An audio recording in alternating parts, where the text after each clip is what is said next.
योग दर्शन की 320वीं कक्षा है। योग दर्शन का तृतीय पाद विभूति पाद हम पढ़ रहे हैं और इसमें सिद्धियों की चर्चा हो रही है, जिसके क्रम में हमने 39वां सूत्र कल पूरा किया था। तो 39वें सूत्र में एक सिद्धि है। योगी को एक बहुत ऊंची स्थिति प्राप्त होती है कि वो यदि उदान पर जय प्राप्त कर ले, उदान एक प्राण है, यदि उसको जीत ले, उसको समझ ले, उस पर उसका नियंत्रण अच्छा हो जाए, तो ऐसा करने से जल, कीचड़ और कांटों से उसका असंग हो जाता है। पानी में नहीं डूबता है और कीचड़ में नहीं प्रवेश कर पाता है, साथ में कांटे उसको स्पर्श नहीं करते, चुभते नहीं हैं। ये बड़ी सिद्धि है योगी के लिए। साथ में ऐसा करने से एक सिद्धि और मिल जाती है, वो है उत्क्रांति नाम की सिद्धि। उत्क्रांति से तात्पर्य है कि मृत्यु के समय में योगी की ऊर्ध्व गति होती है, उत्तम रीति से प्राणों का निष्कासन होता है, सरल मृत्यु होती है, आसान मृत्यु होती है, स्वेच्छा से मृत्यु होती है, नियंत्रण पूर्वक मृत्यु होती है उसकी। तो ये दो सिद्धियां यहाँ पर बताई। 39वां सूत्र हो गया था। यदि इस सूत्र में से या पिछले पाठों में से किसी का कोई प्रश्न हो, कोई बात समझ में ना आई हो, तो आप अपना हाथ खड़ा कीजिए और पूछिए।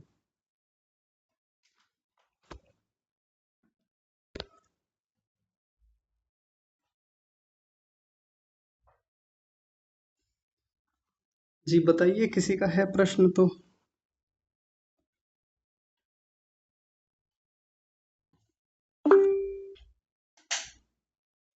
हाँ जी, चौधरी साहब आप बताइए।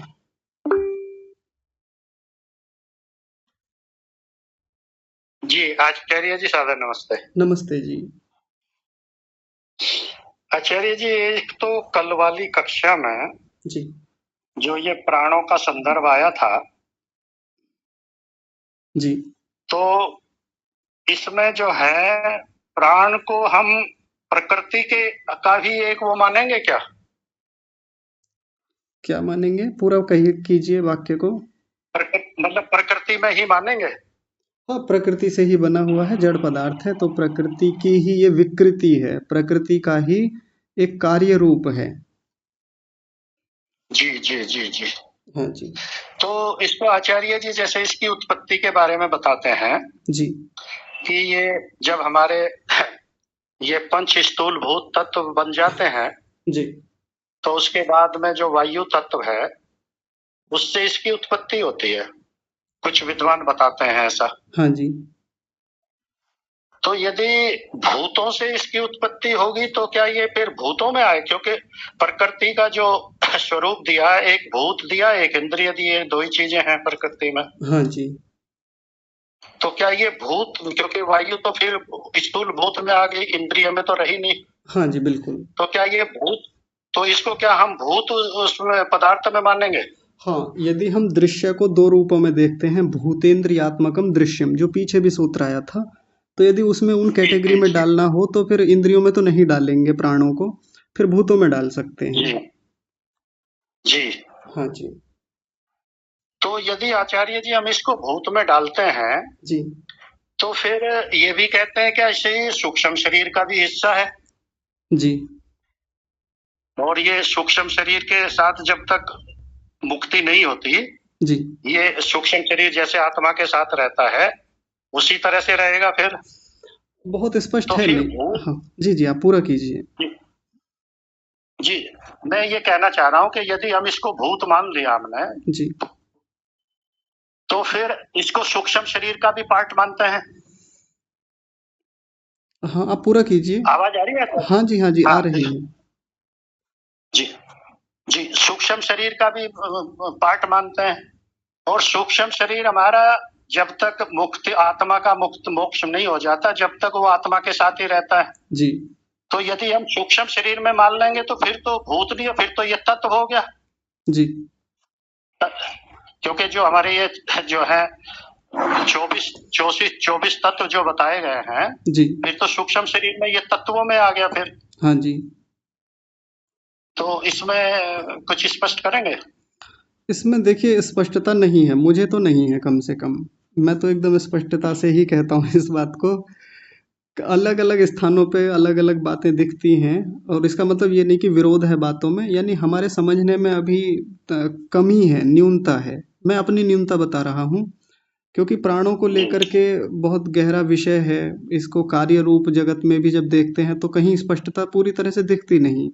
ऋषि दयानंद ने भी लिखा है इनको एक जगह पर, लेकिन बहुत खोलकर या बहुत विस्तार से वहाँ भी वर्णन नहीं है। आयुर्वेद में भी जितना मैंने पढ़ा इसके बारे में वो आपके सामने रख ही दिया था। कुछ और भी बातें हैं उसमें, पर वो जो आप जिस रूप में प्रश्न रख रहे हैं कि ये सूक्ष्म शरीर का हिस्सा है तो फिर ये साथ जाता है या नहीं जाता, तो इस पे अभी स्पष्टता नहीं है मेरी ओर से। क्योंकि आचार्य जी साथ जाने में तो ऋषि ने सत्यार्थ प्रकाश में स्पष्ट लिखा हुआ है क्या लिखा हुआ है कि साथ जाता है, कि साथ जाता है सूक्ष्म शरीर जो है जब तक मुक्ति नहीं होती। जी जैसे अंतःकरण साथ रहता है तो ये भी सूक्ष्म शरीर का हिस्सा है, प्राण भी जी। ये भी आत्मा के साथ ही रहेंगे। आप बताइएगा वो प्रसंग कहाँ पर है, किस समुल्लास में है? वो प्रसंग वहां पर है जहाँ पर ये दिया है कि शरीर को पहले तो वो 5 कोष लिखे हैं जी और 5 कोष के बाद में फिर 3 अवस्था लिखी है जी। और 3 अवस्था के बाद में फिर 4 शरीर लिखे हैं। हाँ जी। तो जो यहाँ 4 शरीर लिखे हुए हैं उसमें ये प्रसंग है आचार्य जी। यानी नवम समुल्लास का कह रहे हैं आप? जी जी जी जी।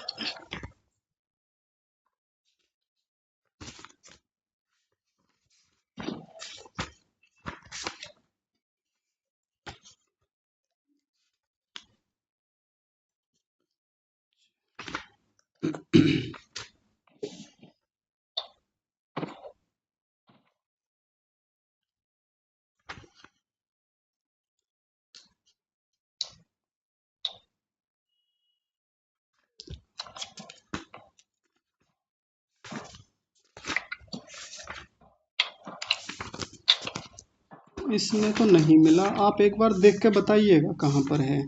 जी जी मैं निकाल रहा हूँ आचार्य जी।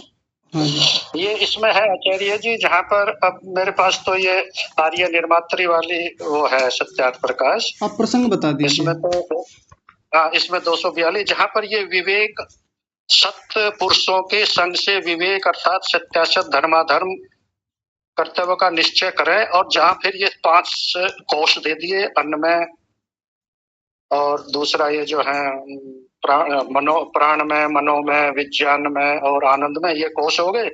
फिर 3 अवस्था होगी, एक जागृत, स्वप्न और तीसरी सुषुप्ति। हाँ जी मिल गया। और फिर 3 शरीर हो गए, एक स्थूल है जो दिखाई देता है जी। और दूसरा जो है 5 प्राण, 5 ज्ञानेन्द्रिय, 5 सूक्ष्म भूत, मन, बुद्धि, ये 17 तत्वों का समुदाय सूक्ष्म शरीर कहलाता है। जी। और यह सूक्ष्म शरीर जन्म मरण आदि में भी जीव के साथ रहता है। ठीक है। सूक्ष्म शरीर के 2 भेद बता दिए, एक भौतिक अर्थात जो सूक्ष्म भूतों के अंशों से बना है, और दूसरा स्वाभाविक जो जीव के स्वाभाविक गुण रूप है। हाँ जी। यह दूसरा अभौतिक शरीर मुक्ति में भी साथ रहता है। हाँ जी। इसी से जीव मुक्ति में भी सुख को भोगता है। हाँ जी ठीक है। और तीसरा फिर कारण शरीर बता दिया। हाँ ठीक है, वो आगे तो फिर अलग हो गया, लेकिन जितना आप कह रहे थे वो तो 5 प्राण इस सूक्ष्म शरीर का हिस्सा है जो कि जन्म मरण आदि में साथ रहते हैं, तो साथ ही जाता है फिर इसके। जी जी जी जी जी। तो इसका मेरा ये था कि अगर ये सूक्ष्म शरीर का हिस्सा जन्म मरण में साथ आ गया तो फिर तो भूतों में नहीं आना चाहिए ये। तो भूतों में क्यों नहीं आएगा? भूतों में तो ये यहाँ 5 प्राण, 5 इंद्रियां, 5 सूक्ष्म भूत भी तो लिखे हुए हैं। नहीं तो इंद्रिय तो आचार्य जी अलग हो गया ना, भूत अलग हो गए, इंद्रिय अलग हो गई। नहीं तो साथ में 5 नहीं सूक्ष्म भूत भी तो लिखा हुआ है। नहीं सूक्ष्म भूत लिखा हुआ है पर वायु तो स्थूल भूत है ना, जिससे इसकी हम उत्पत्ति मानते हैं। नहीं वो स्थूल भूतों को छोड़ दीजिए, स्थूल अब भूतों में भी ना अलग अलग चीजें हैं। एक तो भूत ये हैं जो हमको बाहर से दिखते हैं, जिनको हम स्पर्श भी करते हैं, जिनको हम सीधे सीधे महसूस करते हैं। और वहाँ स्थूल भूतों का तात्पर्य जब कहा जाता है तो वो जो इनके भीतर विद्यमान शक्ति के रूप में स्थूल भूत हैं उनको कहा जाता है। ठीक, अब आचार्य जी थोड़ा सा ये जो 38वां सूत्र दिया है। हाँ जी। अब इसमें आचार्य जी बंध कारण शैथिल्यात कहा है। हाँ जी। क्योंकि जो हमारे बंध कारण है उनका शैथिल्य होना। जी। तो इसमें जब हमारी असंप्रज्ञात समाधि में जब हम पहुंच जाएंगे जी, तो उस टाइम तो चित्त और ये सब हमारे साथ, यानी हमारे का मतलब आत्मा के साथ रहते ही नहीं कोई, ये तो सब उसमें वापस अपने मूल उसमें चले जाते हैं। नहीं, बंधन की शिथिलता कहाँ होती है, संप्रज्ञात समाधि में या असंप्रज्ञात समाधि में? नहीं, मैं जो ये 38वां सूत्र दिया है हाँ जी। कि पहले तो हम संयम करेंगे। जी। संयम है धारणा, ध्यान और समाधि, जी। यानी कि समाधि तक आने के बाद ही संयम होगा। हाँ जी। तो जब हम संयम वाली स्थिति में हो जाएंगे, यानी कि हम ऐसे प्रज्ञात समाधि को प्राप्त कर लेंगे। नहीं, ये संप्रज्ञात समाधि में ही होता है, बंधन के कारण की जो शिथिलता बताई है, इसका मैंने प्रमाण भी दिया था पहले ही सूत्र के व्यास भाष्य में। संप्रज्ञात समाधि को जब खोला गया तो वहां लिखा है, यस्तु एकाग्रे चेतसी सद्भूतम अर्थम प्रद्योत्यति क्षिणोति च क्लेशान कर्म बंधनानि श्लथयति। कर्म बंधन तो वहीं शिथिल होने लगते हैं जब संप्रज्ञात समाधि होती है। असंप्रज्ञात तक तो बहुत आगे की बात है, पहले ही हो जाते हैं बंधन तो शिथिल। तो जो ये संयम वाली स्थिति है आचार्य जी, हाँ जी। ये संप्रज्ञात समाधि में ही प्राप्त हो जाती है। हाँ जी, हाँ जी, उसी संप्रज्ञात का ही हिस्सा है। मतलब असंप्रज्ञात में जाने की आवश्यकता नहीं पड़ती संयम करने के लिए। नहीं नहीं, वो तो शुरुआती स्थिति ही है।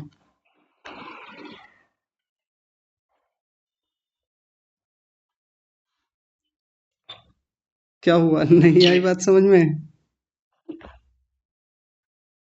धारणा ध्यान समाधि जब होगी तो वो जो समाधि कही है वो अभी आरंभिक समाधि है, यानी संप्रज्ञात समाधि है, या संप्रज्ञात समाधि के भी शुरू की अत्यधिक एकाग्रता वाली स्थिति है, उसी को लेंगे यहाँ पे। क्योंकि असंप्रज्ञात में जाके तो अब बचा ही क्या फिर, क्यों सिद्धियां आएंगी उसके पास, क्यों वो इन सब में जाना चाहेगा। जी जी जी, ठीक है, ये क्लियर हो गया। क्योंकि अभी तक मैं जो मान रहा था, जी। मैं ये मान रहा था कि असंप्रज्ञात समाधि में जाने के बाद ही संयम पूरा होगा। हाँ जी, नहीं नहीं नहीं, वो तो बहुत आगे की स्थिति है। जी जी जी, ठीक। ठीक आचार्य जी, हाँ धन्यवाद। जी, ठीक है। वकील साहब आप बताइए। आचार्य जी नमस्ते। नमस्ते जी। आचार्य जी, मेरा जो क्वेश्चन है 38 सूत्र से पूछ सकता हूँ? हाँ जी, हाँ जी, पूछिए ना। आचार्य जी, जैसे दूसरी जगह प्रवेश करता है जी। तो आपने जहाँ तक मेरे याद है परोक्ष रूप से बताया था। हाँ जी। जो दूसरा चित्त में परोक्ष रूप से प्रवेश करता है जब उसके बारे में जानता है, जी। तो इसे एक बार और एक्सप्लेन कर दो सर। हाँ जी, हाँ जी, ठीक है। इसमें होता क्या है कि योगी एक सिद्धि प्राप्त कर लेता है कि अपने चित्त को दूसरे के शरीर में प्रवेश करा देता है, अपने चित्त को। जब वो अपने चित्त को दूसरे के शरीर में प्रवेश कराता है तो इसमें प्रश्न बहुत सारे हम लोगों के उठते हैं कि भाई ऐसे कैसे करा देगा, फिर खुद कहाँ रहेगा, खुद यानी आत्मा कहाँ जाएगा, खुद का शरीर कहाँ जाएगा। भाई खुद का शरीर तो फिर एक प्रकार से चेतन विहीन हो जाएगा, एक प्रकार से चेतना से रहित हो जाएगा, फिर ऐसे शरीर को कहाँ रखेगा योगी। और दूसरा प्रश्न ये उठता है कि दूसरे के शरीर में जाएगा तो दूसरे का भी तो चित्त है ना अपना, उसकी भी एक व्यवस्था काम कर रही है, उसका भी एक तंत्र है। जिसके शरीर में जाएगा वहां एक आत्मा पहले से ही उपस्थित है। तो ऐसा कैसे हो जाएगा, ऐसे कैसे होता है ये? तो मैंने वहां पे एक बात रखी थी कि ये सारा जो, ये पूरी जो प्रक्रिया है ये एक परोक्ष प्रक्रिया है। परोक्ष का मतलब प्रत्यक्ष नहीं है, सीधे सीधे हम देख भी नहीं सकते। या किसी ने देखा हो तो बता दीजिए, अगर देखा हो तो प्रत्यक्ष कह देंगे। लेकिन विशेष अवस्था है, व्यक्ति विशेष पुरुषार्थ करके उस अवस्था को प्राप्त करता है। तो इस मामले में ये परोक्ष है, हम उसे सीधे सीधे नहीं देख सकते, योगी ही उसको अनुभूत कर सकता है। तो हम तो बता भी नहीं सकते, कह भी नहीं सकते कि ऐसा कैसे हो जाता है। इतना समझ पाए जी? जी जी आचार्य। हाँ जी, ठीक है। इसमें और भी कई सारे प्रश्न उठते हैं, कई लोगों को संशय हो ही रहा है इसको लेकर के कि ऐसे दूसरे के शरीर में कैसे चला जाएगा, ये तो प्रकृति के विरुद्ध मामला हो गया, ये तो सृष्टि क्रम के विरुद्ध हो गया। तो दरअसल अभी जानकारियां कम हैं, हम सृष्टि क्रम को उतना नहीं जानते, उतना नहीं समझते, तो फिर हम एकदम सीधा कह देते हैं कि ये तो सृष्टि क्रम के विरुद्ध है। तो इसका समाधान इस रूप में भी थोड़ा सा समझ सकते हैं, जितना मैं समझ पाया हूँ। ध्यान से समझेंगे इस बात को कि क्या इस बात को योगी नहीं जानता या व्यास जी नहीं जानते थे। जैसे अभी ये चर्चा जब चल रही थी और मैंने भी वो इस सूत्र को लेकर के और व्यास भाष्य को लेकर के वो पोस्ट अभी किया था पिछले दिनों। तो उस पे हमारी कक्षा के ही एक सज्जन हैं, उन्होंने प्रश्न किया कि ये तो सृष्टि क्रम के विरुद्ध हो गया, ये तो असंभव जैसा लगता है, ऐसे कैसे हो जाएगा, योगी अपने चित्त को दूसरे के शरीर में कैसे डाल देगा, ये तो एक प्रकार से अतिक्रमण हो गया, दूसरे की प्राइवेसी में जा करके दूसरे की व्यवस्थाओं में जाके खलल डालना हो गया, है ना, ये तो बुरी बात हो गई, तो ऐसा योगी क्यों करेगा। तो ये बात व्यास जी भी तो जानते होंगे, व्यास जी ने ऐसे थोड़ी लिख दिया इसको। या योगी जब उस स्थिति तक पहुंचेगा, जब इस सिद्धि को प्राप्त करेगा, तो क्या वो दूसरे की प्राइवेसी का हनन करने वाला होगा। योगी नहीं जानता, जो इतनी अहिंसा का पालन करके आया है, इतना तप का पालन करके आया है, उसने करुणा का को जीवन में देखा है, दूसरे के शरीरों को देखा है, अपने शरीर को देखा है, तमाम व्यवस्थाएं उसने देखी हैं, जीवन का, साधना का, व्यवस्थाओं का, सबका उसको अनुभव है। तो क्या वो जबरदस्ती जाके दूसरे के शरीर में घुसेगा। मतलब मेरी भाषा थोड़ी ऐसी है, लेकिन आप विचार कीजिए, क्या वो ऐसे ही जाके घुस जाएगा दूसरे के शरीर में, अपने चित्त को ऐसे प्रवेश करा देगा। बेवकूफ़ तो नहीं है कि वो ऐसे ही करा देगा। यहाँ जब ये बात आई पिछले सूत्र में, मैं बोल के बताता हूँ, अभी तो यहाँ सूत्र नहीं है सामने स्क्रीन पर, वहाँ एक बात आई थी तनिक रुकिए, मैं बोल के ही बता देता हूँ आपको। प्रचार संवेदना च चित्तस्य पर शरीरावेश, प्रचार की संवेदना होने से। और ये जो प्रचार की संवेदना जो बताई थी, प्रचार का मतलब है कि चित्त को किधर ले जाना है, किस दिशा में ले जाना है, ये भी तो बोध होना चाहिए। अब गाय की रस्सी तो खोल दी, ढीली तो कर दी, अब ये पता नहीं है गाय को जाना कहाँ है। घोड़े को टांगे में जोड़ करके पेड़ से बांध दिया, अब इतनी कस करके बांध दिया कि अभी घोड़ा चल ही नहीं पा रहा है, तो सबसे पहले तो रस्सी खोली जाएगी। इसका मतलब जैसा हमारा प्रसंग था कि बंधन के कारण की शिथिलता की जाएगी, शिथिल कर दिए, बंधन शिथिल कर दिए यहाँ पर चित्त के जितने भी थे। लेकिन अब जाना किस दिशा में है, अब घोड़ा जाएगा किस दिशा में, ये भी तो बात घोड़े को समझानी पड़ेगी। घोड़े की लगाम को पकड़ करके अब उसको दिशा देनी होती है, पता तो हो कि मंजिल कहाँ है। वैसे ही योगी को यहाँ कहा गया प्रचार संवेदना होने से, यानी ये बात भी साथ जुड़ रही है।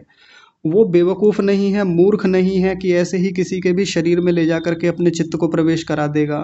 वो भी सृष्टि क्रम को जानता है, वो एक बहुत ऊंची स्थिति वाला योगी है, उसको पता है कि मुझे किस दिशा में, किस स्थिति में, किस समय, किस तरीके से चित्त को दूसरे के शरीर में प्रवेश कराना है। ऐसे थोड़ी करा देगा, ऐसे तो वो किसी भी सृष्टि क्रम का विरोध बिल्कुल नहीं करेगा। क्यों हानि करेगा दूसरे की, क्यों व्यक्तिगत उसकी व्यवस्थाओं में जा करके, उसके अंतःकरण में जा करके प्रवेश करेगा। और अपने आप में ये एक बहुत बड़े उल्लंघन की बात हो जाएगी यदि वो स्वेच्छा से, अपनी मर्जी से, गलत तरीके से अपने चित्त को प्रवेश करा देगा। क्या योगी मूर्ख है क्या, या हमारी और आपकी तरह ऐसी है कि किसी के भी घर में घुस करके चले गए और व्यवस्थाओं का हमने उल्लंघन कर दिया, ऐसे थोड़ी करेगा। प्रचार संवेदना शब्द से ही पता चलता है कि विधिवत सारी चीज़ों को जान करके, समझ करके, व्यवस्थाओं को देखेगा, कहाँ जाना उचित है, कहाँ जाना उचित नहीं है, अपना शरीर कहाँ छोड़ना है, अपने शरीर की स्थिति फिर कैसी हो जाएगी चित्त के निकलने से, मैं आत्मा कैसे अपने चित्त से जुड़ा रहूँगा और कैसे वहाँ के डेटा को लेकर के वापस आऊँगा, यानी मेरा चित्त कैसे वहाँ की संवेदनाओं को लेकर के वापस आएगा। इन सब बातों को जान समझ करके तब योगी इस काम को करेगा। हमारी दृष्टि केवल इस प्रकार की सिद्धियों के अंतिम भाग पे रहती है। मैं ये बात बार बार बोल चुका, उसमें लिखा है पर शरीरावेश, चित्तस्य पर शरीरावेश, चित्त का दूसरे के शरीर में प्रवेश हो जाता है। अब इस बात पे तो जाकर के इतनी गहराई से टिक जाते हैं हम, ऐसे कैसे हो जाएगा, ऐसे नहीं हो सकता जी, असंभव है। कई लोग तो बिल्कुल कह रहे हैं असंभव है जी। पहले की बात नहीं पढ़ेंगे हम वो पहले क्या कहा है। तो मैं तो कई बार बोल चुका, मेरी ओर से पूरी स्पष्टता हो गई है, बाकी विचारणीय कोटि में है, परोक्ष बात है, बहुत गहरे सिद्धांत की बात है। और इसमें बस एक छोटी सी बात और अभी रख दें ताकि और थोड़ी सी स्पष्टता हो जाए। आजकल टेक्नोलॉजी इस लेवल पे काम कर रही है कि असंभव सी दिखने वाली बातें जिनको हम पहले कहते थे जी ऐसा थोड़ी हो जाएगा, लेकिन वो हो रहा है। कैसे हो रहा है ये हमें नहीं पता। मान लीजिए सुदूर गांव में रहने वाले कोई बुजुर्ग व्यक्ति हैं जिनकी उम्र 80-90 साल है, जिन्होंने टेक्नोलॉजी को आज तक नहीं देखा, बहुत दूर रहते हैं जहां तक नेटवर्क आज तक पहुंचा ही नहीं है। अब उनका बेटा या उनके परिवार का कोई सदस्य बाहर शहर में पढ़ने गया, तो उन बाबा जी के पास जा करके हमारे जैसा कोई लड़का, आज का व्यक्ति, कहने लगा कि बाबा आपका जो लड़का है ना वो दिल्ली में है इस समय, और आपसे बात करा देंगे उसकी हम अभी यहीं बैठे बैठे, और दिख भी जाएगा, दिखा देंगे। तो बाबा क्या बोलेंगे, ऐसा थोड़ी हो सकता है, हम नहीं मानेंगे इस बात को। ऐसे कैसे हो जाएगा भाई? हम अपने बेटे को तभी तो देख सकते हैं जब वो हमारे सामने आके खड़ा हो, या हम उसके सामने जाके खड़े हों। यही एक तरीका है अपने बेटे को देखने का। बाबा नहीं मानेंगे बात को, लेकिन बाबा को करके दिखा दिया। वहाँ तक नेटवर्क की जो रेंज है वो पहुँचा दी, किसी तरीके से नेटवर्क लगा, वहाँ ले जा करके वीडियो कॉल करा दी। और ये बात इतनी सामान्य है आज के समय में कि कोई भी इस पे आश्चर्य थोड़ी करेगा, सामान्य सी बात है। लेकिन बाबा के लिए तो आश्चर्य है। चलिए, बाबा के लिए आश्चर्य हो गया, लेकिन मैं आपसे पूछता हूँ, हम और आप लोग जो हैं, जो कई बार ये कह देते हैं जी ऐसे कैसे हो जाएगा, ये कैसे होता है, ऐसे कैसे दूसरे के शरीर में प्रवेश करा देगा। तो मैं आप सबसे प्रश्न करता हूँ, यदि आप टेक्नोलॉजी को थोड़ा सा जान पाए हैं आज तक, टेक्नोलॉजी का यूज सब कर रहे हैं, हम सब लोग वीडियो कॉल कर रहे हैं, हम सब लोग ऑडियो कॉल कर रहे हैं, तमाम प्रकार से वीडियो भेजना, ऑडियो भेजना, ये सब काम चल रहा है। मैसेज भेज रहे हैं, टेक्स्ट मैसेज भेज रहे हैं, व्हाट्सएप मैसेजेस, तमाम ये आदान प्रदान, ये व्यापार चल रहा है हर दिन का। मैं आपसे पूछता हूँ कैसे होता है ये बताइए। ये टेक्नोलॉजी कैसे काम कर रही है, डेटा इसमें कैसे काम करता है, नेटवर्क कैसे काम करते हैं, बताइए मुझे। कोई समझा दीजिए इस पूरी प्रक्रिया को। भाई ये तो हम रोज कर रहे हैं, तब नहीं बता पा रहे हैं। कोई बता पाएगा आप में से? बताइए। मतलब मैं चैलेंज नहीं कर रहा हूँ, कभी आप ये सोचे कि मैं चैलेंज कर रहा हूँ आप सबको। हो सकता है तकनीकी के जानकार कोई कक्षा में बैठे हों, जिन्होंने इस क्षेत्र में काम किया हो, लेकिन कोई समझा के दिखाइए मुझे ये चीज़ें कैसे काम करती हैं, ये वीडियो कॉल हो कैसे जाती है, इसमें टेक्नोलॉजी अंदर से सॉफ्टवेयर में कैसे काम करती है, नेटवर्क में कैसे काम करती है, ये कैसे हमारे चित्र, हमारी ऑडियो साउंड वेव्स के माध्यम से ये विजुअल फॉर्मेट कैसे ट्रांसफ़र हो रहे हैं तरंगों के माध्यम से। बताइए, समझाइए कैसे होता है, बोल के समझाना है ये सब।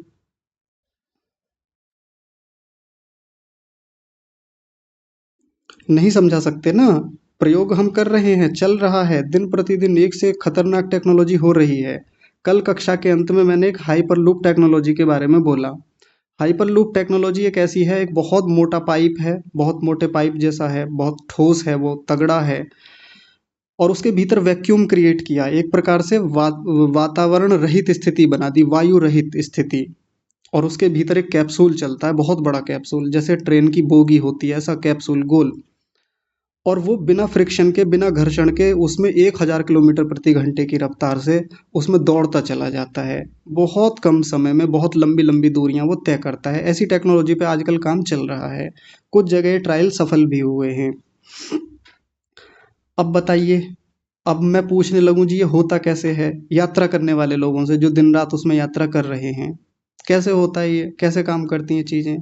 मेट्रो कैसे काम करती है, मेट्रो में इतनी शानदार शानदार व्यवस्थाएं हैं, अपने आप दरवाजे बंद हो जाते हैं, दरवाजे एक निश्चित समय पे खुल जाते हैं, और कौन सा स्टेशन आने वाला है पहले से आवाज़ लगा देते हैं, पहले से उनको सब कुछ उसमें पहले से सेव कर रखा है, सब वो विद्यमान है। अब मैं पूछूं कैसे होता है जी, ये समझाइए कैसे होता है ये सब कुछ। नहीं समझा पाएंगे ना, जबकि ये चीज़ें तो सामने हैं, हार्डवेयर के रूप में है, एकदम उपस्थित हैं सामने।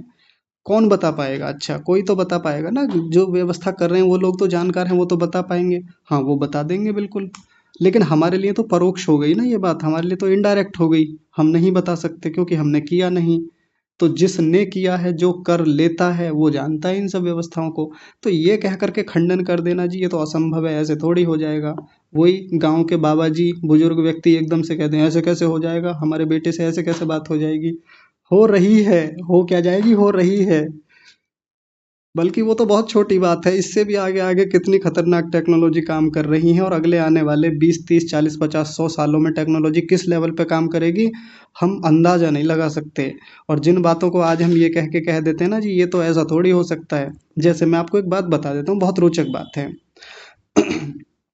कई बार आर्य समाज के मंचों से और पौराणिकों के मंचों से बड़े बड़े बाबा, बड़े बड़े आचार्य, विद्वान इत्यादि, जिनको भी कथावाचक कह लें, जो भी हैं, वो एक बात कह देते हैं कि आज का विज्ञान भले ही कितनी उन्नति कर ले, लेकिन हमारे अध्यात्म से, हमारे धर्म से तो नीचे ही रहेगा हमेशा। मतलब विज्ञान को धर्म से अलग करके देखते हैं, और कहते हैं कि ये वैज्ञानिक चाहे कितना भी कुछ बना लें, कितनी भी टेक्नोलॉजी विकसित कर लें, खून की एक बूंद नहीं बना पाएंगे, एक छोटा सा त्वचा का टुकड़ा नहीं बना पाएंगे। हमारे यहाँ भी बहुत सारे आचार्य कह रहे हैं इन बातों को, लेकिन ये भूल जाते हैं कि टेक्नोलॉजी कहाँ काम कर रही है, साइंस किस लेवल पे जाके काम कर रहा है।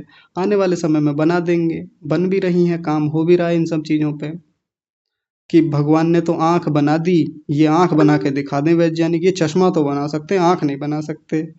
आने वाले समय में आँख भी बन जाएगी, कोई बहुत बड़ी बात है नहीं आँख बनाना भी उनके लिए। जो आँख के भीतर की समस्त व्यवस्थाओं को देख करके आँख के भीतर का ऑपरेशन कर सकते हैं, शल्य चिकित्सा कर सकते हैं, और भी कितना कुछ चल रहा है वहाँ पे मेडिकल साइंस में। ये हम में से ज़्यादातर लोग जो जानते हैं वो समझते हैं इन सब चीज़ों को। तो एकदम से रिजेक्ट कर देना कि जी नहीं, ये तो सृष्टि क्रम के विरुद्ध है, ऐसे कैसे हो जाएगा, ये वैज्ञानिक ऐसे त्वचा कैसे बना देंगे, खून की बूंद कैसे बना देंगे, लिवर कैसे बना देंगे, ये कैसे बना देंगे। बन रही हैं, बन जाएंगी कुछ समय में, नहीं बनी है तो। ऐसे ही योगी पानी के ऊपर चल जाता है या दूसरे के शरीर में प्रवेश कर जाता है, आकाश में उड़ने लगता है। आज आएगा, आज एक अगली सिद्धि आकाश में उड़ने लगता है और एकदम से कहने लगे ऐसे कैसे उड़ जाएगा। तो ये बात आप कैसे समझाएंगे उस बुजुर्ग व्यक्ति को जिसने आज तक एरोप्लेन नहीं देखा, उसके लिए तो वो भी एक असंभव चीज़ है। लेकिन हो रहा है, दिन रात फ्लाइट उड़ रही हैं, हजारों लाखों लोग दिन रात ट्रेवल कर रहे हैं उनमें। लेकिन गांव वाले व्यक्ति को तो यही लगेगा ना, अजी ऐसे कैसे आकाश में उड़ जाएंगे, ऐसे कैसे यंत्र बन जाएगा, ये तो हम तो आज तक हवा में ऊपर 1 फुट तक नहीं उड़ पाए आज तक। थोड़ा उछल तो लेते हैं थोड़ा सा, लेकिन कितनी देर हवा में रह पाते हैं। ऐसे वायुयान घंटों कैसे हवा में उड़ सकता है, हम नहीं मानते इस बात को। मत मानिए, दुनिया तो उड़ रही है, दुनिया तो जा रही है। वैसे ही ये सब बातें हैं। तो विज्ञान का खंडन करके, इन व्यवस्थाओं का खंडन करके और बात को पूरे प्रसंग को ना समझ करके कितना भी खंडन कर लें, तो फिर ये सबका अपना अपना व्यक्तिगत विषय है। ठीक है जी, विचार करते चलेंगे। और भी बहुत सारी सिद्धियां हैं जहाँ ये चीज़ें लगेंगी और मैं बार बार फिर वैसे ही बोलता रहूँगा उनके बारे में। तो देखिए, पिछला सूत्र था उदान जयात, उदान के जय होने से। उदान एक प्राण है, शरीर में बहुत उन्नत रीति से काम करता है। इस पर जब योगी का नियंत्रण होता है तो बड़ी सिद्धियां मिलती हैं। अब एक दूसरे प्राण के बारे में बता रहे हैं जिसको व्यास भाष्य में समान नाम का प्राण कहा था। ये है ना, समन नयनात् समान समानः अनाभिवृत्ति, जो नाभि तक काम करता है, हृदय से लेकर नाभि के बीच में जो प्राण रहता है उसको हम समान प्राण कहते हैं। तो ये समान के साथ क्या होता है, इसमें लिखा समान जयात ज्वलनम। समान का जय कर देने से, संयम के द्वारा समान नाम के प्राण पर विजय प्राप्त करने से, नियंत्रण हो जाने से, उसको उपयोग में लाने से योगी को एक सिद्धि मिलती है और उस सिद्धि का नाम लिखा ज्वलनम। अब ये ज्वलनम के कई प्रकार से तात्पर्य लिए जाते हैं, लेकिन जो यहाँ सटीक तात्पर्य है, ज्वलनम का मतलब है उसके भीतर एक प्रकार से तेज उत्पन्न होता है। योगी के भीतर अत्यंत तेजस्विता आती है, उसके शरीर में एक ऐसी विद्युत जैसी कौंधती है कि बड़ा चमकीला, बड़ा चमकदार, बहुत आभावान और बड़ा द्युतिमान वो व्यक्ति, दैदीप्यमान, ये शब्द बहुत अच्छा है, दैदीप्यमान। वो योगी इतना तेजस्वी दिखने लगता है, यानी इतनी सिद्धि उसके भीतर आती है। उदाहरणों से समझेंगे अभी इस बात को। किस पर जय प्राप्त करने से, समान नाम के प्राण पर विजय प्राप्त करने से। थोड़ा एक बार व्यास भाष्य को देख लें, फिर इसकी व्याख्या समझेंगे।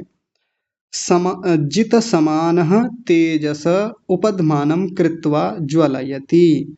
जित समानः, समान नाम के प्राण को जीत लेने पर, तेजसः उपदमानः, तेजस्विता का प्राप्ति होने पर, कृत्वा यानी होने पर, ज्वलयति, वो प्रद्युत मतलब वो दैदीप्यमान स्थिति को प्राप्त होता है। उसके भीतर वो तेज की उत्पत्ति होती है, वो ऐसे अपने भीतर तेज प्रकट कर लेता है, बाहर से बड़ा तेजस्वी वो दिखने लगता है। ये व्यास भाष्य का तात्पर्य है। ऐसा कैसे होता है, यानी फिर वही प्रश्न आता है ऐसा कैसे हो सकता है। तो इस पे भी हम एक मोटे अंशों में बाहर का उदाहरण लेके समझ सकते हैं। जैसे अभी पिछले दिनों भारतीय क्रिकेट टीम ने वर्ल्ड कप जीता, महिला क्रिकेट टीम ने। तो उसमें हमारे प्रधानमंत्री जी ने महिला क्रिकेट टीम के जितने भी सदस्य थे उन सबको बुलाया और उनके साथ बातचीत की। उसका वीडियो फिर उन्होंने अपने जो उनका यूट्यूब चैनल है उस पर अपलोड किया, तो उसमें चल रहा था, मैं देख रहा था उसको। तो उसमें एक महिला खिलाड़ी कहने लगी प्रधानमंत्री जी से कि आप ये बताइए कि आपके चेहरे पर जो इतनी कांति दिखती है, आप इतने स्मार्ट दिखते हैं, इतने हैंडसम दिखते हैं और ये बड़ा चमचमाता है आपका शरीर, ये बड़ा ग्लो करता है, इसके पीछे का कारण क्या है। ऐसा करके प्रश्न किया उन्होंने। हालांकि उन्होंने एक जो सबको अच्छा लगे वो उत्तर दिया, उत्तर तो कुछ और ही था वास्तव में। उन्होंने तो उत्तर ये दे दिया जी, ये तो 140 करोड़ देशवासियों का प्रेम है, उनकी मोहब्बत है, जिसके कारण से ये चेहरा इतना चमकता है मेरा, बाकी तो कुछ खास नहीं है। लेकिन प्रधानमंत्री जी के बारे में हम सब जानते हैं, व्यक्तिगत रूप से किसी का विरोध हो वो एक अलग बात है, वो एक अलग प्रसंग है, लेकिन वो व्यक्ति योग के प्रति, स्वास्थ्य के प्रति बहुत जागरूक व्यक्ति हैं, खाने पीने, आहार आदि के प्रति बहुत निष्ठावान व्यक्ति हैं, कार्य के प्रति, अपने शरीर के प्रति कितने निष्ठावान हैं। और हम देखें तो वो स्वास्थ्य पर बहुत विशेष काम करते होंगे, चूंकि उनके हाथ में ऐश्वर्य हैं, उनके हाथ में बहुत सारी तकनीकी हैं, तकनीकी पर बहुत अच्छे जानकार हैं वो। तो यहाँ पर जो चर्चा अभी हमने पिछले दिनों देखी, यानी कल ही देखी थी, समान नाम का प्राण जो है वो कहाँ काम करता है, हमारे हृदय प्रदेश से लेकर नाभि प्रदेश तक ये समान प्राण की भूमिका है, जहाँ वो शरीर में पेट की स्थितियों को ठीक रखता है यदि सम अवस्था में है। ये समान नाम का प्राण बिगड़े तो हमारा पेट खराब होता है, पेट की व्यवस्थाएं, पाचन संबंधी व्यवस्थाएं खराब होती हैं निश्चित रूप से। आयुर्वेद में इसका विस्तार से वर्णन है, आप चाहें तो वहाँ पढ़िएगा। यानी कुल मिलाकर के एक मोटी भाषा में डॉक्टर भी कहते हैं और हम लोग भी, हमारे बड़े बूढ़े भी ये कहते आए, भैया अपना पेट ठीक कर लो, तुम्हारा स्वास्थ्य ठीक हो जाएगा। या किसी का चेहरे पे पिंपल देखें, किसी के चेहरे पर डार्क स्पॉट्स, या जो भी आजकल वो कहते हैं अपनी भाषा में, या किसी के चेहरे पर काली माँ है, खराब चेहरा है, तो क्या कहते हैं, इनका पेट खराब है, पेट ठीक करो पहले अपना, ऐसा कहते हैं ना। यानी समान नाम का प्राण जो पेट को दुरुस्त रखता है, अच्छा रखता है, स्वस्थ रखता है, यदि वो संतुलन में है, उचित मात्रा में है, अच्छी स्थिति में है, व्यवस्थित काम कर रहा है, तो शरीर देखो कैसा चमकता है बढ़िया से। और हम देखते भी हैं जिन लोगों का पेट अच्छा रहता है, अच्छा तंत्र है, उनका पाचन तंत्र अच्छे तरीके से काम करता है, डाइजेशन सिस्टम बेहतरीन है, परोक्ष रूप में कहें तो ये समान प्राण अच्छे से काम कर रहा है, तो व्यक्ति का शरीर चमचमाता है, शरीर स्वस्थ, उत्तम, बलिष्ठ, और चेहरे पे भी चमक अलग ही दिखाई देती है उसके। और यदि ये बिगाड़ हो, इसमें असंतुलन आए, तो फिर वो चेहरा मुरझाया हुआ, चेहरे पे अलग अलग स्थितियां दिखती हैं, शरीर पे भी उसका प्रभाव अलग ही दिखता है। तो वैसे ही प्रधानमंत्री जी हों, अन्य व्यक्ति हों, बहुत सारे अच्छे अच्छे स्तर के योगी भी आजकल दिख जाते हैं, बड़ा सुंदर चमचमाता शरीर उनका। तो मैं मोटा उदाहरण दे रहा हूँ आपको कि जिस व्यक्ति ने आहार पर काम किया, जिसने ब्रह्मचर्य पर काम किया, निद्रा पर अच्छे से काम किया, इस प्राण को संतुलित रखा मोटे मोटे अंशों में, जितना वो इस प्राण को समझ पाए, ये जितना आहार को समझ पाए, तो काम तो वो समान प्राण पे ही कर रहे हैं। योगी इस प्राण पर सूक्ष्मता से, गहराई से धारणा, ध्यान, समाधि लगा करके काम करता है। धारणा, ध्यान, समाधि में होता क्या है, यही तो होता है कि व्यक्ति यानी योगी उस चीज को गहराई से जानता है, गहराई से।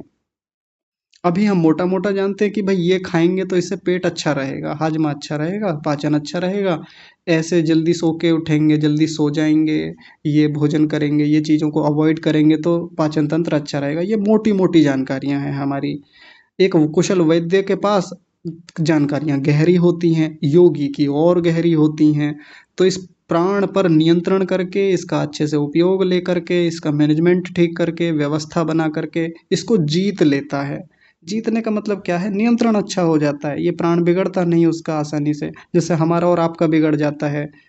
हमारा कैसे बिगड़ता है जी, कुछ भी कहीं भी मन किया तो कुछ भी खा लिया, बाजार में गए, जिह्वा नहीं रोक पाई, मतलब जिह्वा पर नियंत्रण नहीं रहा, तो कुछ भी खाया, जो भी मन आया तब खाया, रात को 1 बजे तक खा रहे हैं, कोई मतलब नहीं, जाग रहे हैं पता नहीं कब कब तक, सो के उठ रहे हैं दोपहर में, दिन में कभी भी सो जाते हैं, कोई दिनचर्या नहीं, कोई व्यवस्था नहीं। तो क्या होता है, हमारा भीतर का तंत्र बिगड़ता है और कहते हैं जी पेट ठीक नहीं रहता। और ज़्यादातर हमारे देश की स्थिति ये है, 90 से 95% लोग पेट की समस्याओं से जूझते हैं।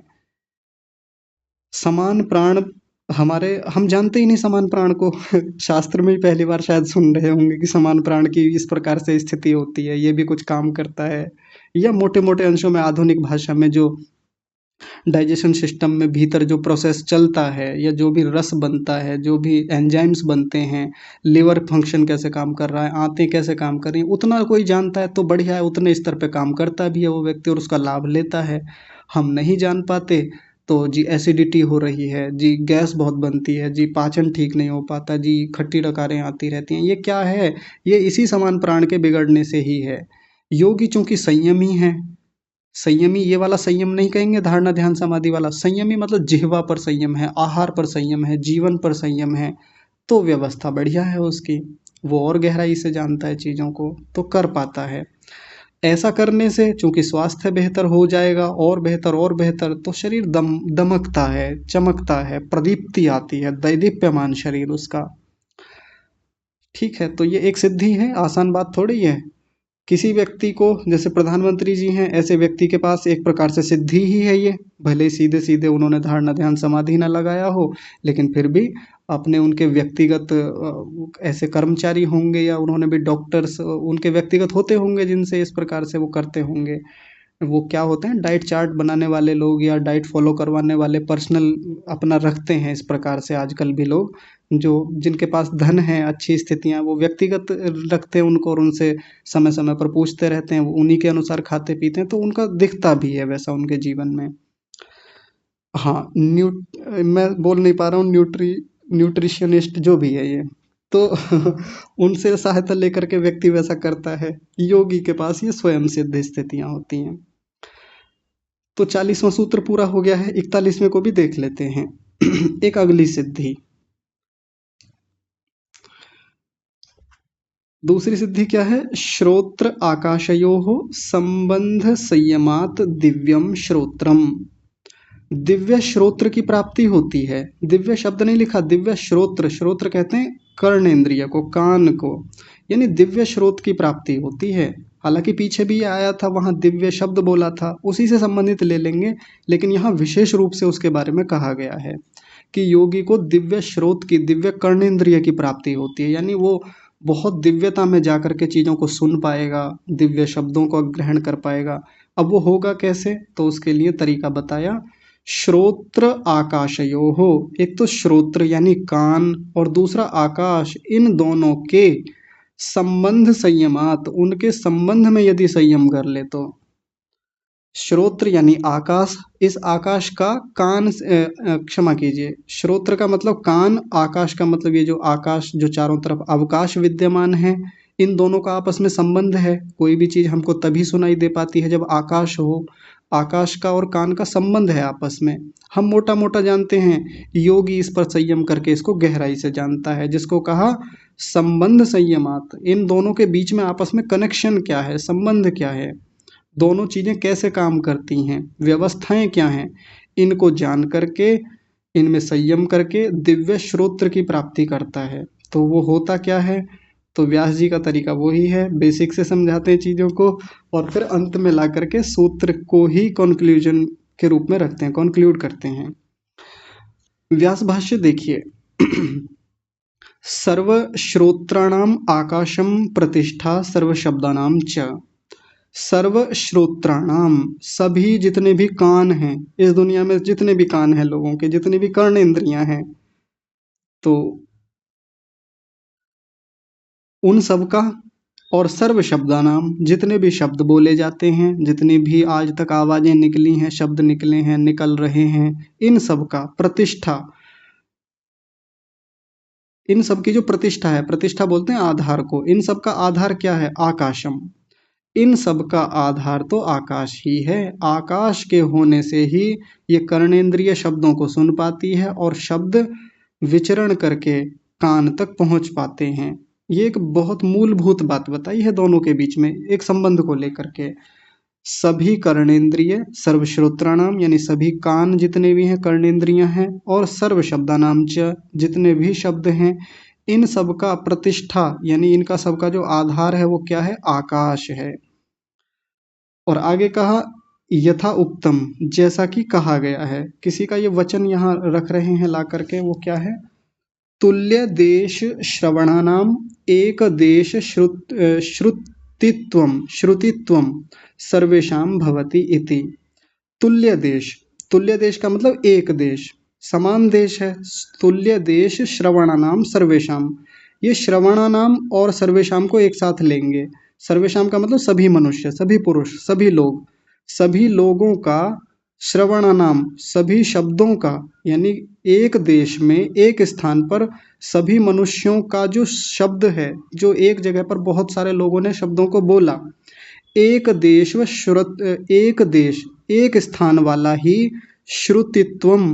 श्रुतित्वम का मतलब हो गया सुने हुए शब्द, जो शब्द सुने जाते हैं, भवती माने होते हैं, वो एक ही देश वाले सुने जाने वाले होते हैं। अजीब लग रहा होगा थोड़ा, इसका मतलब क्या है? एक देश में यानी एक ही स्थान पर बहुत सारे लोग बोलें और एक जगह बहुत सारे लोग खड़े होकर सुन रहे हैं, तो वो एक ही स्थान पर कहे गए हुए शब्दों को सुनेंगे। ऐसा नहीं कि एक जगह बहुत सारे लोगों ने बोला तो वो सुन नहीं पाएंगे। कुल मिलाकर के आकाश की स्थिति को समझा रहे हैं कि आकाश की भूमिका इसमें ये है कि एक देश में, तुल्य देश में, श्रवणानाम सर्वेशाम, बहुत सारे मनुष्य यदि उनके शब्द हैं वो बोल रहे हैं, तो एक देश श्रुतित्वम भवति, एक देश वाले ही सुने जाते हैं। ऐसा नहीं कि अलग अलग देश वाले सुने जाएंगे एक समय पे। एक समय पे यदि एक साथ बहुत सारे लोग बोलेंगे तो एक ही देश वाले सुने जाएंगे, इस बात को कह रहे हैं। तत् च एतत् आकाशस्य लिंगम। आकाश का, यह आकाश का लिंग है, यह आकाश की पहचान है। आकाश की ये पहचान बताई जा रही है कि एक स्थान पर जब बहुत सारे लोग बोलेंगे, एक साथ बोलेंगे, तो एक साथ ही उसी जगह की सब चीज़ों को सब लोग सुन लेंगे, सुन लिया जाता है। ऐसा थोड़ी कि एक जगह बहुत सारे लोग बोल रहे हैं और सुनाई कुछ दे नहीं रहा है, तो सुनाई दे रहा है, यही आकाश का लिंग है, यही आकाश का लक्षण है। इसी से आकाश का पता चल जाता है कि हाँ आकाश यहाँ है, अवकाश यहाँ है। और साथ में एक बात क्या बताई, अनावरणम च उक्तम। च उक्तम, और ऐसा भी कहा गया है कि ये जो आकाश होता है ना, अनावरण होता है, आवरण से रहित होता है। आकाश किसी चीज़ से ढका हुआ थोड़ी होता है ना, ये किसी को ढकता है।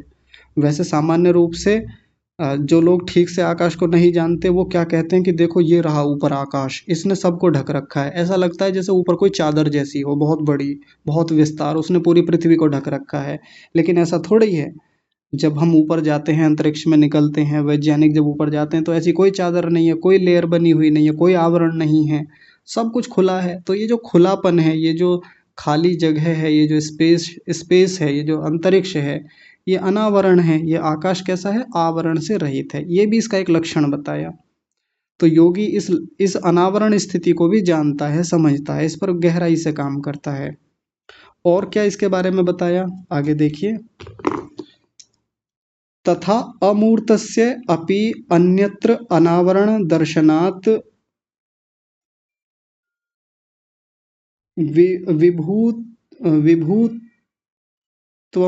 विभूत्वमपि प्रख्यातम आकाशस्य। तथा माने इसी प्रकार इसकी आकाश की और विशेषताएं बता रहे हैं कि ये अमूर्त होता है। अमूर्त का मतलब मूर्ति रहित, इसकी कोई अपने आप में कोई फिजिकल एग्जिस्टेंस कुछ नहीं है कि आकाश को पकड़ लिया, आकाश को फेंक दिया। जैसे जल को हम उठा लेते हैं, पी लेते हैं, स्पर्श कर लेते हैं, वैसे आकाश मूर्त रूप में नहीं होता कि हम उसको देख सकते हैं, हम उसको महसूस कर सकते हैं, हम उसको पकड़ सकते हैं, स्पर्श कर सकते हैं, ऐसा कुछ होता नहीं है, अमूर्त है। तो ये जो अमूर्त आकाश है, इसका अपि अन्यत्र अनावरण दर्शनात्, दूसरे के द्वारा आवरण न करने से इसको कोई ढक भी नहीं सकता। जैसे बाकी चीज़ें तो ढकी जा सकती हैं, संसार में जितने भी मूर्त पदार्थ हैं उनको ढका जा सकता है, या वो किसी को ढक लेते हैं। तो ये अमूर्त आकाश को अन्यत्र अनावरण दर्शनात्, दूसरे के द्वारा न ढका हुआ जाने से, विभुत्वम अपि प्रख्यातम आकाशस्य, इस आकाश का विभुत्व प्राप्त होता है या प्रख्यात देखा जाता है। ये तो सब लोग जानते ही हैं, प्रख्यात है ये बात कि आकाश को कोई ढक नहीं सकता, इसलिए आकाश विभुत्व वाला है। विभुत्व मतलब ये व्यापक है, व्याप्त है, सब जगह रहता है। परमात्मा की तरह नहीं कहेंगे, लेकिन हाँ जितना भी संसार है उस पूरे संसार में प्रत्येक वस्तु के भीतर हर जगह ये आकाश तो विद्यमान है। क्यों? क्योंकि इसको कोई नहीं ढक सकता और ये किसी को नहीं ढक सकता। ना तो इसके ऊपर किसी का आवरण है, ना ये किसी के ऊपर आवरण बनता है, इसलिए इसका विभुत्व प्राप्त होता है। विभु कहते हैं व्यापक को। परमात्मा भी विभुत्व गुण वाला है, वो भी सब जगह व्याप्त हो जाता है, क्योंकि ना परमात्मा को कोई ढक सकता, ना परमात्मा किसी को ढकता है। तो परमात्मा तो एक बहुत विशेष संदर्भ में व्यापक कहा जाता है, सर्वव्यापक कहा जाता है। ये कम अंशों में विभुत्व को प्राप्त होता है। जितना संसार है, जितनी सीमाएं हैं इस संसार की, इस ब्रह्मांड की, वहां तक तो ये आकाश भी व्याप्त है, सर्वव्यापक है। और ये प्रख्यातम आकाशस्य, ये आकाश की ख्याति है। इस प्रकार से, इसी प्रकार से आकाश को जाना जाता है। और देखिए क्या कह रहे हैं, शब्द ग्रहण निमित्तम श्रोत्रम। शब्दों के ग्रहण का निमित्त तो श्रोत्र है, इंद्रिय, श्रोत्र इंद्रिय है, कान है। शब्द किससे ग्रहण होते हैं, उसका निमित्त क्या है, कारण क्या है, कान होते हैं। कानों से ही शब्द को ग्रहण किया जाता है। आगे बता रहे हैं, बधिर अबधिरयोः एकः शब्दम गृह्णाति अपरो न गृह्णाति इति। सबसे पहले ये इन दोनों शब्दों को समझेंगे, बधिर और अबधिर। बधिर का मतलब होता है बहरा, जो सुन नहीं पाता, और अबधिर का मतलब होता है जो बधिर नहीं है, जो सुन लेता है। जैसे हम और आप लोग क्या हैं, अबधिर हैं, सुन पा रहे हैं। और बधिर किसको बोलते हैं, जो बहरा है, जो नहीं सुन पाता। तो पहले बधिरयोः इस शब्द को लेंगे, यानी बधिर नाम का जो व्यक्ति है, एकः शब्दम, एक शब्द को, अबधिर को लेंगे यानी जो सुन लेता है। अबधिरः एकः शब्दम गृह्णाति, यानी अबधिर व्यक्ति जो सुन लेता है, वो एक शब्द को गृह्णाति, ग्रहण कर लेता है, यानी सुन लेता है। और अब बधिर शब्द को कैसे देखेंगे, बधिरः एकः शब्दम न गृह्णाति। बधिर यानी बहरा व्यक्ति जो है, वो एक शब्द को नहीं सुन पाता है। इसी से पता चलता है, तस्मात् इसीलिए, श्रोत्रम एव शब्द विषयम, इसीलिए ये जो शब्द विषय है, ये किसका है, श्रोत्र ही, क्षमा कीजिए, श्रोत्र ही नहीं, क्षमा कीजिए, शब्द ही श्रोत्रम एव विषयम, ये शब्द ही श्रोत्र का विषय है। शब्द किसका विषय होता है, कान का विषय है, क्योंकि एक बहरा व्यक्ति सुन नहीं पाता है और एक अबधिर व्यक्ति सुन लेता है। इसी से पता चल जाता है कि ये जो शब्द विषय होता है, कान का होता है, आंख का नहीं होता, या त्वचा का नहीं होता। यानी बहरा व्यक्ति सुन नहीं पाता है और अबहरा व्यक्ति सुन लेता है। इसी से हम अनुमान लगा लेते हैं कि ये शब्द जितने भी संसार में हैं, ये श्रोत्रेंद्रिय, तस्मात् श्रोत्रम एव विषयम शब्दः, ये शब्द कान का, कर्णेंद्रिय का विषय होता है। बस अब अंत में सूत्र की बात को ही यहाँ बता रहे हैं, इतनी मूलभूत बातें बता करके। श्रोत्र आकाशयोः संबंधे कृत संयमस्य योगिनः भी कह सकते हैं, दिव्यम श्रोत्रम प्रवर्तते। श्रोत्र और आकाश के संबंध में संयम करके, श्रोत्र यानी कर्णेंद्रिय, आकाश यानी ये जो खाली जगह है, इसमें इसके संबंध में, यानी इसका जो आपस में संबंध है, कनेक्शन है, उसमें कृत संयमस्य, संयम करने वाले योगिनः, योगी को, दिव्यम श्रोत्रम प्रवर्तते, दिव्य श्रोत्र की प्राप्ति होती है, यानी उसकी कर्णेंद्रिय दिव्यता को प्राप्त होती है। यानी कान में एक ऐसी विशेष शक्ति की प्राप्ति हो जाती है कि वो अब तक जो सुन रही थी, अब उससे विशेष सुनती है। अब उसमें जो पहले जिन चीज़ों को नहीं भी सुन पाती थी, अब वो विशेष सुन पाती है, ये वाली कर्णेंद्रिय। या जैसे पहले भी चर्चा हमारी हुई कि अब तक जो सुन रही थी, उसमें ही कुछ दिव्यता दिखने लगती है, दिव्यता से शब्दों को सुनने लगता है, या अतिरिक्त भी दिव्य शब्द सुन लेता है, जो व्यक्ति सामान्य रूप से नहीं सुन पाता। कई बार साधना में बैठ करके भी ऐसी स्थितियां बनती हैं, लोगों के अनुभव हैं ऐसे, साधकों के, शायद आपके भी हों, कि सामान्य रूप से हम बैठे हैं, आंखें खोल करके बैठे हैं, काम कर रहे हैं, तो वही आस पड़ोस के शब्द आ रहे हैं, वाहन गुजर रहे हैं, उनके शब्द आ रहे हैं, कोई विशेष शब्द, कोई विशेष अनुभूति है नहीं। लेकिन ध्यान में बैठे, थोड़ा गहरे ध्यान में चले गए, जो लोग गहरे ध्यान में चले जाते हैं उनकी बात कह रहा हूँ मैं, अभी योगी की बात नहीं है। तो कई बार ऐसे शब्द सुनाई देते हैं साधना में, जो आज तक कभी नहीं सुने। ऐसे खूब लोगों के अनुभव होते हैं, मुझे कई बार लोग बताते भी हैं इस प्रकार से, कि सुबह को अंधेरे में जब कोई लोग नहीं उठे थे, ब्रह्म मुहूर्त में ध्यान में बैठे, कई बार कान बंद कर लिए थे, तो ऐसे दिव्य शब्द की सुनाई देती, ऐसा दिव्य शब्द सुनाई देता है जो सामान्य रूप से नहीं सुनाई देता। यानी एकाग्रता इतने ऊंचे स्तर की है कि वो अनुभूति एक छोटे स्तर की अनुभूति है, छोटे स्तर की विभूति कह लें, सिद्धि कह लें, वो तो सामान्य साधकों को भी हो जाती है। लेकिन अब चूंकि यहाँ ये योगी संयम करके बैठा है, संयम यानी धारणा, ध्यान और समाधि तक पहुंच गया है, तो फिर इसको चूंकि इसने एक काम और विशेष किया है, कर्णेंद्रिय और आकाश के संबंध में संयम किया है इसने। अभी तक तो सामान्य रूप से वैसे ही धारणा ध्यान समाधि करता आ रहा था, शरीर के किसी स्थान पे धारणा लगाई, वहीं ध्यान लगाया, परमात्मा का ध्यान किया और समाधि की, तो ऐसे ही चल रहा था। लेकिन अब चूंकि इसने श्रोत्र को, कर्णेंद्रिय को और आकाश को आधार बनाया, उनके संबंध को आधार बनाया, उस पर विशेष काम किया, विशेष रूप से अनुसंधान किए, तो ऐसा करने से इसको दिव्य श्रोत्र की प्राप्ति होती है। कर्णेंद्रिय में दिव्यता आती है, दिव्य शब्दों को सुन पाती है। तो ये इतना ही इसमें 41वें सूत्र में कहा है। बाकी और भी कुछ बातें बताई हैं, उनको हम आगे देखेंगे। बस एक छोटी सी बात और देख लेते हैं, इसमें बस दिव्य श्रोत्र के बारे में ही बताया है। दिव्य घ्राणेंद्रिय, दिव्य त्वक इंद्रिय या दिव्य चक्षु वगैरह उसके बारे में कुछ नहीं बोला यहाँ पे, तो बाकियों को हम अपनी ओर से ग्रहण कर लेंगे। जैसे यहाँ तो आकाश और श्रोत्र का संबंध बताया, आकाश और क्षमा कीजिए, हाँ, आकाश और कर्णेंद्रिय का संबंध बताया, तो उससे दिव्य श्रोत की प्राप्ति होती है। वैसे ही वायु और त्वचा का संबंध करके वो दिव्य स्पर्श को प्राप्त कर लेता है। नेत्र और अग्नि का संबंध उसमें संयम करके दिव्य रूप को प्राप्त करता है। जल और जिह्वा के संबंध में संयम करके दिव्य रस की प्राप्ति करता है। और वैसे ही नासिका और पृथ्वी के संबंध में संयम करके दिव्य गंध यानी दिव्य घ्राण को प्राप्त कर लेता है। वो अलग से तात्पर्य टीकाकार ले लेते हैं, बाकी लोग भी ऐसा कहते हैं, तो वो ले लेना चाहिए। यहाँ तो बस चर्चा एक की ही है, क्योंकि आगे फिर एक अगली सिद्धि जो है वो उसका इससे कोई संबंध नहीं है, वो एक अगली नई सिद्धि है।